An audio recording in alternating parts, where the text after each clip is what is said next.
Welcome to the Fathering Strong podcast, where we celebrate the incredible journeys of fathers who are making a difference. Hosted by Urban Light Ministry President and author, Pastor Eli Williams. Each week, we'll hear from an inspiring guest who will share their unique fatherhood story. We'll discuss the challenges, triumphs, and lessons learned along the way, offering valuable insights and encouragement for all dads. Join us as we explore the power of fatherhood and build a brighter future for our families. Hello and welcome to another installment of the Fathering Strong podcast. I'm Eli Williams, and with me today is Caleb Ingram. Caleb and I kind of know about each other, but we've really never had any quality time together. And guess what? We get to do it now, and you get to listen in. So thanks so much for joining us, friends. Caleb, welcome. Well, thank you. I'm looking forward to being able to share this time together, and I've heard quite a bit about you and the ministry, and I know we've met in passing, but I'm honored to be able to share this time with you here today. The honor is all mine, Caleb. We want to start by asking you about your fatherhood experience. Let's begin with you as a boy. What was your relationship with your father like? Yeah, so overall, I had a pretty good relationship with my dad. So a little bit of the background, grew up in rural New Hampshire, which quite a few people may not know, one of 7 kids.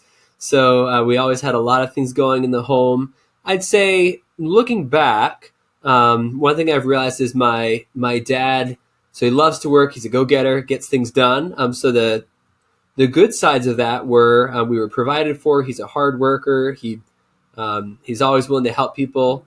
The challenge of that personality type at times can be he was often investing a lot and working, sometimes, especially those earlier days, more than he was at home pouring into the family. But one of the things that I'm very grateful for is I saw him grow in that over the years as he came to recognize, and other people in his life, he was actively walking with the Lord, and other people spoke into his life, and he made some changes and adjustments even to his schedule. So I really saw him intentionally investing more time into me and to my siblings as we grew older, and also just saw him seeking to follow Jesus as genuinely as he could. So serving in our church and teaching us to grow and follow the Lord. So overall, a great experience. What kind of work did he do, if you don't mind me asking? Yeah, so he owned a construction company, so general contractor, homes, some commercial jobs, condos, but mostly homes and residential. Yeah, I could see that running a business like that would take him away from home a lot. It's encouraging to hear that as he grew older, he began to appreciate the great responsibility that comes with being a father, and that the kids need their dad in their lives more than I think typically some fathers have come to believe that they are needed in that way. So that's a good story. So how did your experience in watching your father's maturation, so to speak, as a dad, how did that inform your parenting? Because I understand you're a dad now. Yes, I am. Yeah. And I love being a dad. I've got 3 girls. But yeah, seeing him grow, again, by the time junior high into high school, I saw him really take more and more just intentional investment. And I never felt neglected by my dad. So it's not that I felt like he wasn't there for me earlier, but I consciously remember that growth and intentionality in him. So I think it just started me with an expectation of course I want to invest in my kids. I want to be present for my kids. That was something that was an expectation and a desire for me when that season in life would come. So how much do you attribute his faith walk with his maturity as a father? That's a good question. I would say it was very, very connected. He was, seeking to follow the Lord as much as he could in every area of his life. And obviously we all have our blind spots and ways that we can grow. But I think for him, there was a lot of connection as he was growing more in Christ. And he realized that him being more present at home wasn't just a good thing, that he could try to kind of be a better dad just for the sake of being a better dad. And who knows, maybe he would have received advice from friends on that level too. But I think doing it as a way of honoring God and honoring his family I think was a big piece of that influence for him. Yeah, that's very cool. So you've got three girls. Yes. Let's start with this question. What was your initial emotion when you found out for the first time that you were going to be a dad? What was the dominant emotion? Yeah, that's you know what? So that's a really good question because for us, we actually as well. So to answer the question and then the additional, I think initially it was just the joy and no, okay, we knew we were ready for this at some point. Whenever God decided it was time, we weren't stopping it. So God, whenever it was time, we're gonna be parents. So it was joyful, but it still felt very theoretical. It was like, okay, this is coming. I guess I'm going to be a dad. I guess I am. But then we actually lost our first early in the pregnancy in Oh, a miscarriage. I'm sorry. So within a pretty short period of time after the joy and expectation of being a father, then walk through that season of loss. And to be honest, I struggle with that because I'm not a huge feeler anyway. But it was hard for me to feel that loss because we were so early in the pregnancy. I hadn't really had that feeling of being a father, whereas my wife, Morgan, she felt she had carried that baby, even if it was for a short period of time. And so she was really grieving. And I was having a hard time being as present and compassionate as I should because I wasn't feeling much at all at that time. I knew in my head I probably should, but I had a hard time just really just walking through that with her. But you got through that. We did, yes. God is faithful, brought us through that, and now we've got three beautiful girls. Yeah. All right. So not ever having had a girl, I've only had boys. Okay. Um, what was the biggest challenge for you being a girl dad times three? You know what? So because I have never had a boy, um, it's hard to even compare what the difference one to the other would have been. So um, I love it. I love being a dad to girls. So I'm trying to think. There's something really, really powerful about the father-daughter relationship and be able to just love them and pour into them, protect them. I'm trying to think the hardest thing. Man, so far, like I mean, obviously parenting has its ups and downs, and there's days that you're like, we don't know what we're doing, and all of that. But overall, I'm just so blessed and thankful. So, okay, if I have to pick something, there are times with three girls, so they're usually not. Well, sometimes they'll hit each other, kids are kids, but and sometimes they'll just get at each other, right? Just like one's complaining, they did this, they did this. So sometimes that's probably kids, no matter whether they're boys or girls. But there Yeah. are times it's like, girls, no, no more. That's enough. Yeah. Yeah. Yeah. So what I'm going to ask you about your greatest joy of being a parent, but first, what has been the biggest challenge for you as a dad?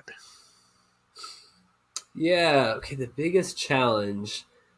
You know what? So I think or especially early on, the realization of how much of your life is outside of your control. So like when you're single, you can do what you want, kind of when you want.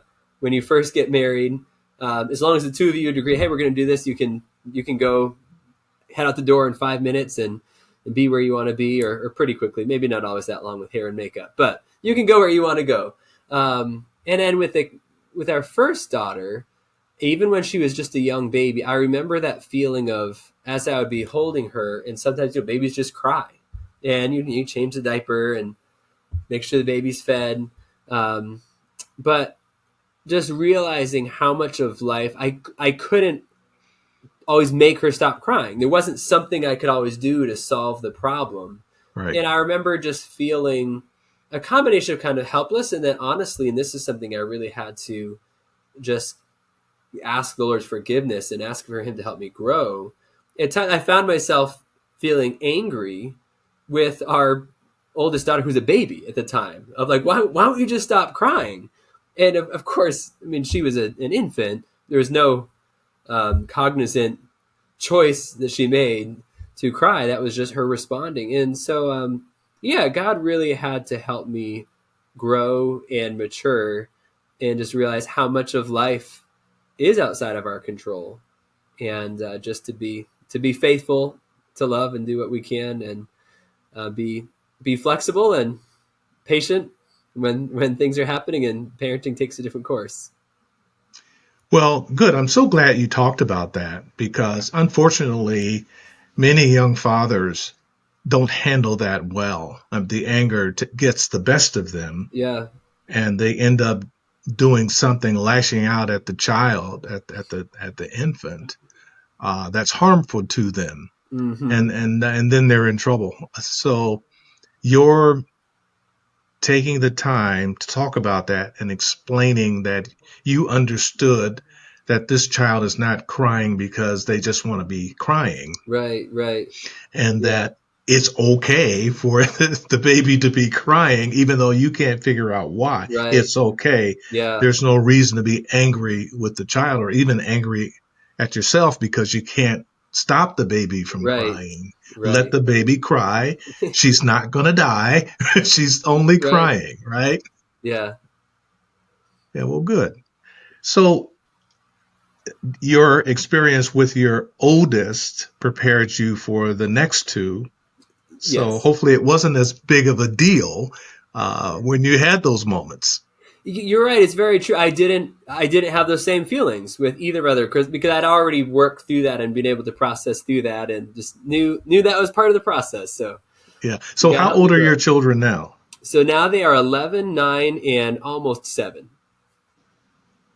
So you've got one approaching teenhood. Getting there. Yeah. Yeah. She's a tweener at the moment, right? Yeah. She's definitely in that stage. She's growing up. She's not a little kid anymore.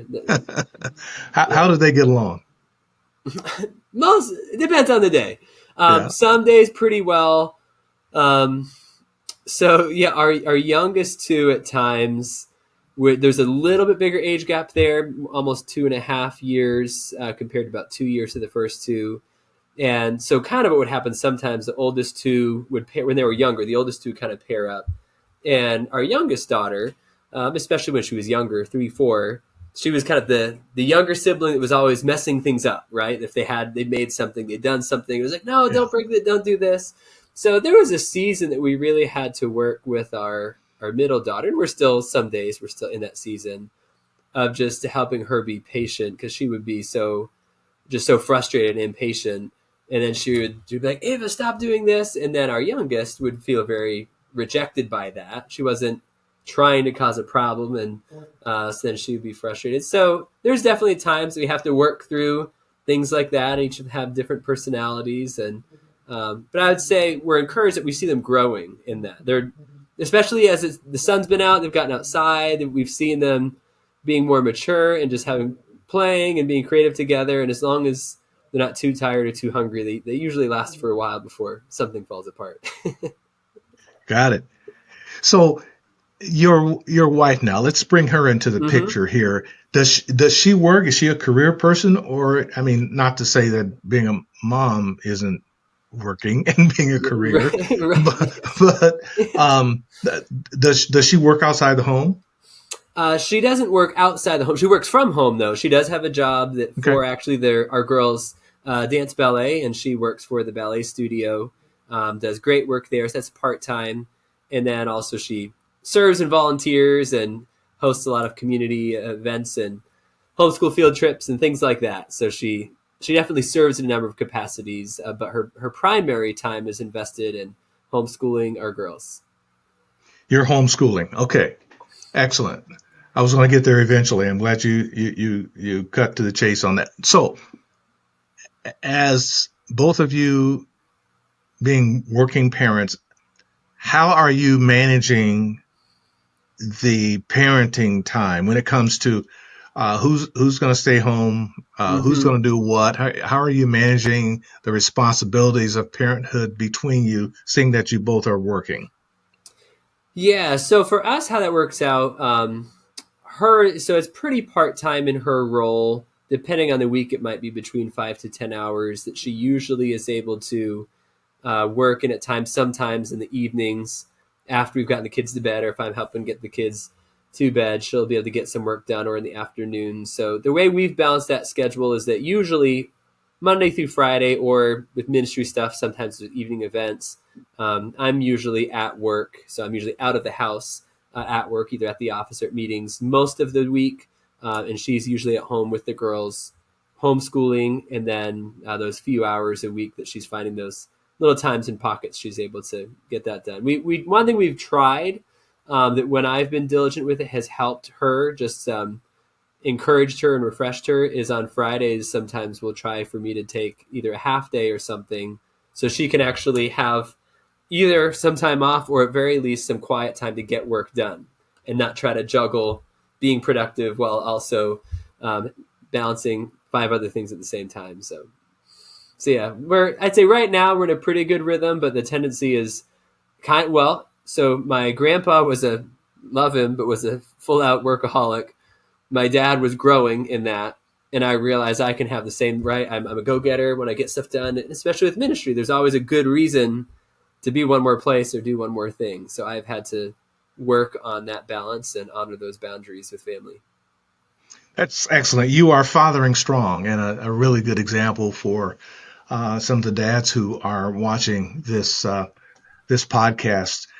I want to talk about your work. You got really interesting work going on there, and we're going to do that. But first, we're going to take this time out.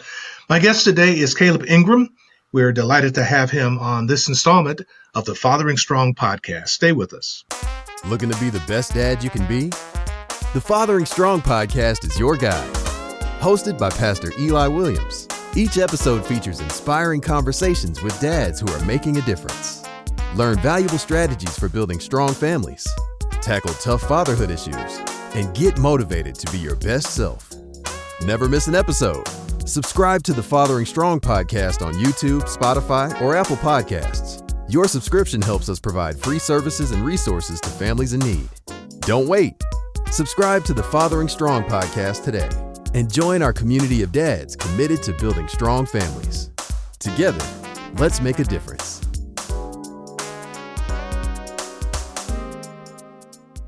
Welcome back, friends. Eli Williams here, and Caleb Ingram is my guest today on the Fathering Strong podcast. Caleb, I wanted to kind of wrap up our conversation about your fathering journey and your experience raising your girls by asking you the question, what has been your greatest joy as a parent?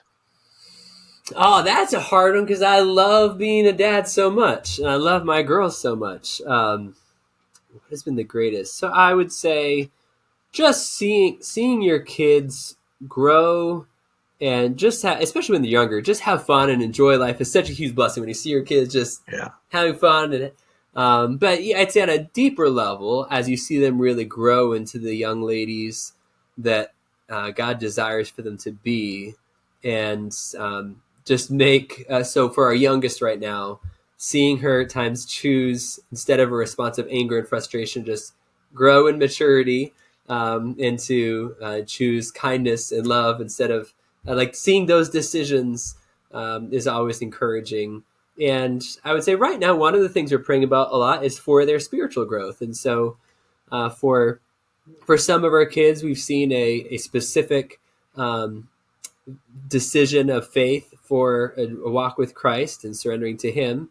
All of them believe in God and they'll go to church and we'll worship together. But those moments where you really see them understand what that means more, of really growing in their walk with Christ and choosing to surrender to Him, those are just rich moments. So grateful for those and praying that they continue, and God give us wisdom as mom and dad to pour into them. That's beautiful. All right, so declare Dayton. Actually, I've noticed that you've dropped the Dayton part and it's just declare now. So sure, yeah.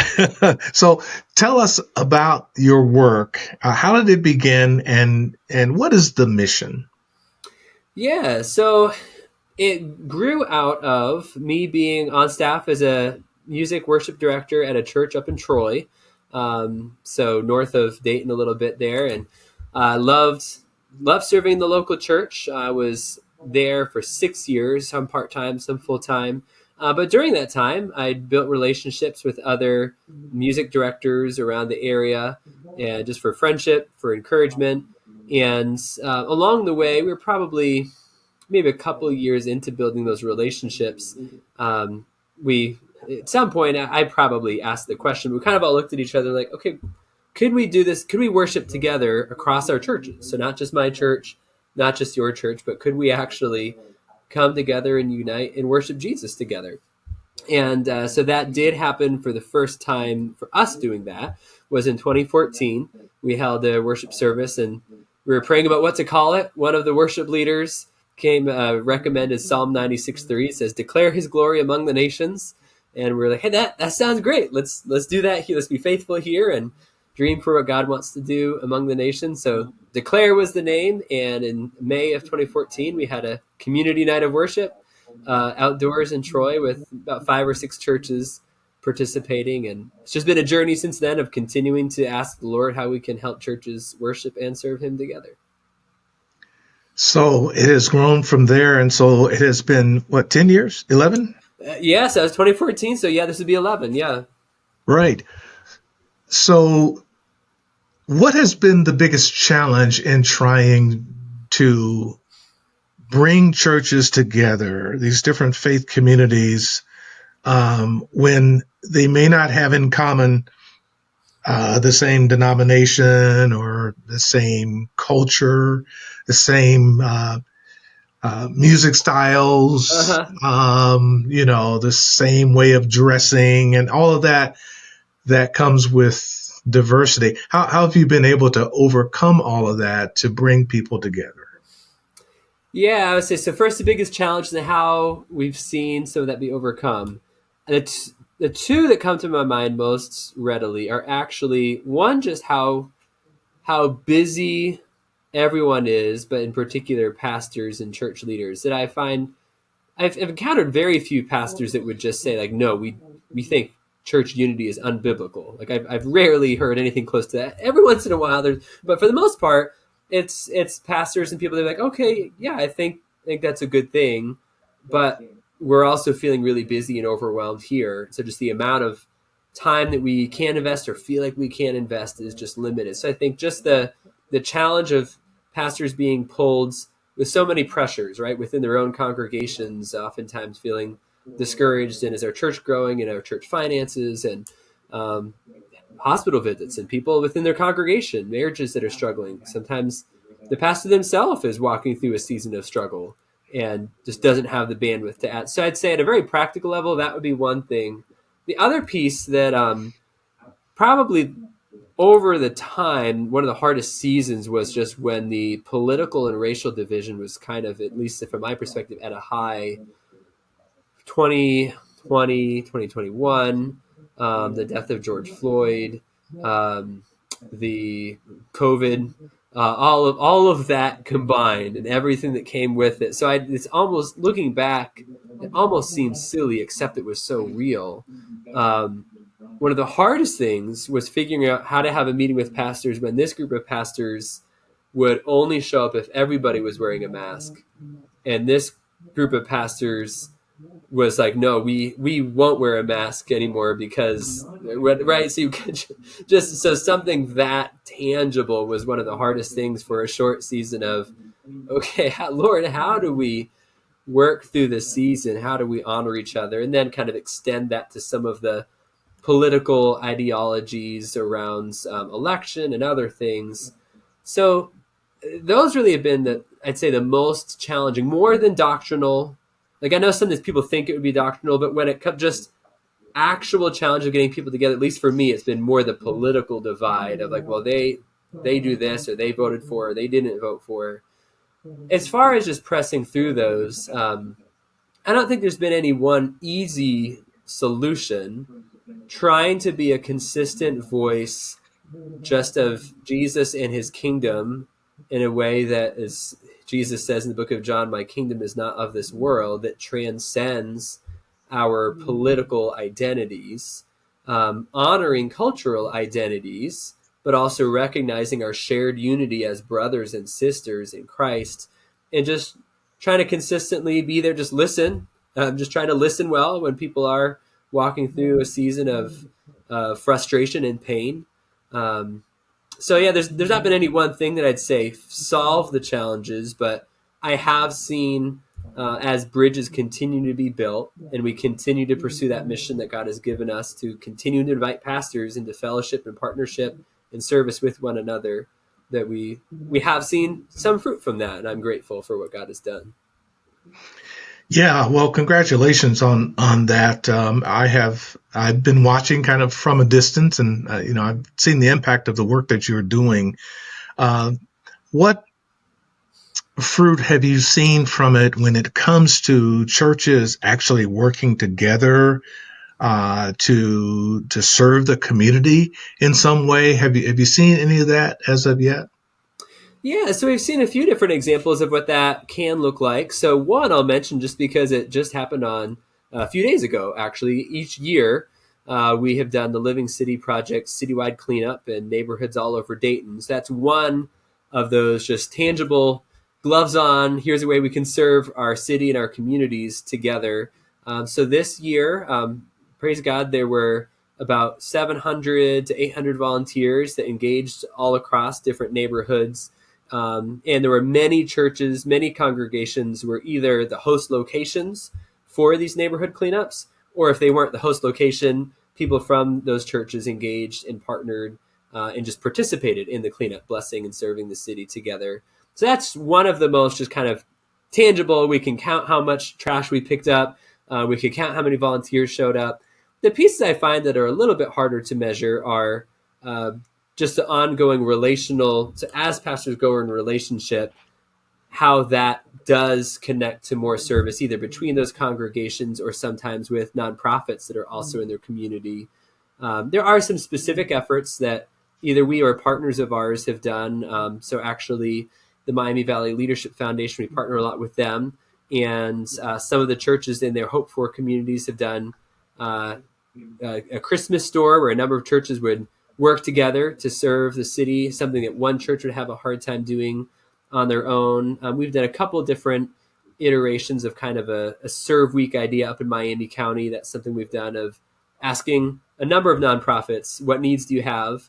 And then working with as many of the churches as we could to then meet those volunteer needs. So there's a few different ways that we've done that, and definitely seen some fruit from it. And the consistent challenge again is just there's already so much happening within each congregation. It takes a lot of planning ahead and coordination to actually make those collaborative efforts happen.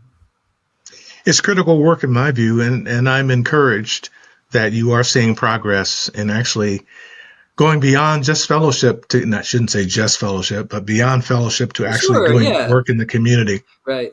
That's good stuff.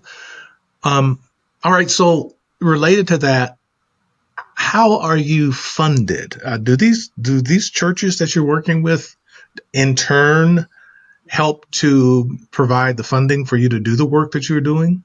Or is there some other source? Some of them do. A number of them aren't financial partners, but there are some that as events come around, so our community worship services that we do, so whether it's the Declare Dayton service or Declare Centerville or wherever it would be held. So oftentimes the churches that participate, they'll give something towards that. We only have a few churches that are ongoing kind of monthly partners. Most of our funding is from individuals, families, couples that just believe in the mission. And then we now do have some grant funding for specific activities that we do. So it's kind of a blend, but I'd say the kind of the bread and butter of it, the heartbeat of it, is individuals and families that partner with the mission to make it possible. All right, final question before we take our break. Share with us, if you will, the lessons you've learned from this very important work that you're doing. Some of the lessons, I would say, just that Jesus and his kingdom really are worth it. That God is faithful. As I look back over 10 plus years, and the fruit that we've seen God do, I praise God that I can't take the credit for it. It's like, yes, we worked hard and we did our part, but I'm a realistic enough person to be able to say there's no way that God could have blessed us with the opportunities to serve and connect that we have, even just the financial provision to do what God's called us to do. without him being faithful. And I've also come to the conclusion that as much as we care about churches uniting to declare who he is, he cares about it more than we do. And he's faithful to his mission, as Jesus was praying in John 17, Father, let them be one, even as we are one, that we're not twisting God's arm to try to make him do this thing. He's passionate about his bride, about his people, and he's faithful to his people. So as we step out in faith and follow him and use wisdom and just serve faithfully. And another thing I would just say for someone, especially if they're maybe newer in the ministry, just consistency. Just keep showing up. The fruit we're looking for doesn't usually happen in a day or a week or even just consistency. Keep being faithful and showing up and doing what God has for us. Well, that's excellent. That's good advice for others that may want to follow your lead to do something similar or maybe totally different in their own communities. This goes out over YouTube and other platforms, and so people all over the world could be watching. So there's something that they could perhaps gain from what you're doing here and be inspired and go and do the same thing in their own communities. At least we hope so. Right. I want to take a break here for our final timeout. And then when we come back, let's look ahead to the future and have you share with us what your goals are going forward for Declare and how you envision the long-term impact of your work. This is the Fathering Strong podcast. I am with a father, in fact, a fathering strong father, Caleb Ingram, and we'll continue our conversation with him after this timeout. Children benefit significantly from the presence of committed, loving, nurturing fathers. Strong fathers contribute to stable families and safe, healthy communities. Fathering Strong connects, engages, and empowers fathers. Join the fatherhood movement at fatheringstrong.com to discover a wealth of resources, from inspiring videos to informative articles and instructive courses. By subscribing to our resources, you're not just helping yourself, you're helping Fathering Strong provide these valuable tools to families in need. Visit fatheringstrong.com, download the app, and subscribe to our YouTube channel today. Together, let's build stronger families and communities. Caleb Ingram is my guest today. He is the founder and director of Declare, and I hope I got your titles right. You're great. He's the leader of this wonderful movement in the Dayton, Ohio area. If you are not from Ohio, not from this region of the country, you might want to talk to Caleb about how you could do something similar in your own community. And at the end of our conversation today, we'll tell you how you can get in touch with Caleb, and he'll tell you where to find him online. So, Caleb, we're talking about this terrific work that you're doing, and I wanted to ask you to take a moment now to think ahead 3 to 5 years or longer, and share with us what the future goals for Declare is and how you're going to get there. Yeah, so I'll answer that question. But if it's okay, I'll actually start with a question I ask myself, or that kind of sets my long-range goals, is when I think even beyond the next 3 to 5 years, when I'm retired, Lord willing, at some point, and closer to the end of my life, what do I want to be able to look back and say? And my prayer is that, just as I already said, God has been faithful, and I trust he'll be faithful, is that it can be said of me that I was faithful to God, I was faithful to my wife, I was faithful to my family, and faithful to the call that God had for me.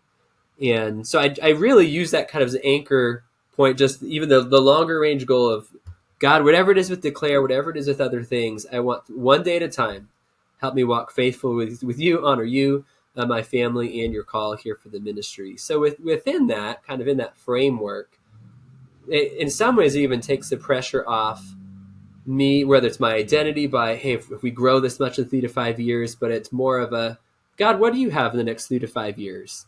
What are those things we want to move towards? And so some of those that I think about specific within the ministry of Declare is just seeing more and more health and engagement from pastors and churches with one another. But then, as we already talked about, one of my hopes and prayers is that more and more we see that connect with just a church that is of one mind and one heart, that is serving, that is loving, that is publicly sharing Jesus in a way that you can't be in Dayton or Troy or Springfield without seeing the testimony and love of Jesus through his people. That those acts of, whether it's individual followers of Jesus just living on mission, or even those coordinated efforts of churches serving and loving together, would just become so commonplace that you can't help but know the goodness and love of Jesus through his people. So that's kind of more of a visionary piece. But then what we do to help make that happen is just pouring into pastors. We've realized pastoring is a hard job. It can be exhausting.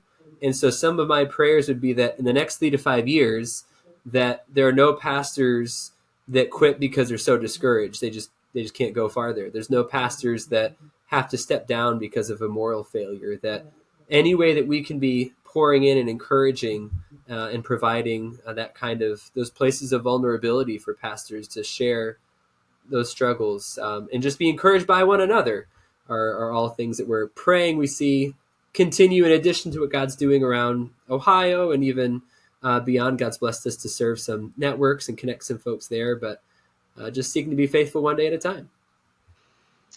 Well, that's excellent, Caleb. I'm inspired.